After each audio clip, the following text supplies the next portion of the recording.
कुरान की आयत तिलावत किया हूँ। इस आयत का तर्जुमा करने से पहले अल्लाह की ये जो दो नियामत बता रहा हूँ। ये दो नियामत एक एप्पल और एक अनार। एक अनार है और एक एप्पल है। मेरे दोस्तों भाइयों, अल्लाह इतनी सेहत रख दिया इसके अंदर, बिल गैब, आंखों को दिखती नहीं। 100 बीमार का एक अनार, बोलने वाला बोल दिया, 100 बीमारी का एक अनार।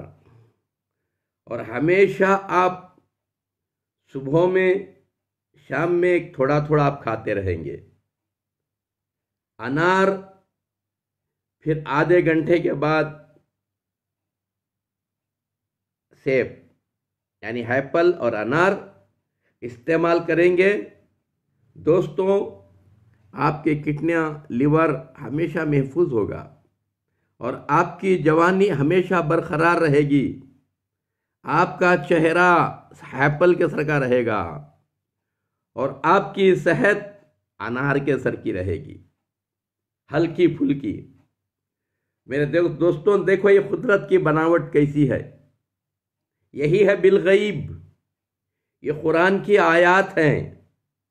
अल्लाह कुरान में कहता है, मेरे प्यारे बंदे वो हैं, ईमान वाले बंदे वो हैं, मेरे आयत को देखते हैं, अपने ईमान को बढ़ा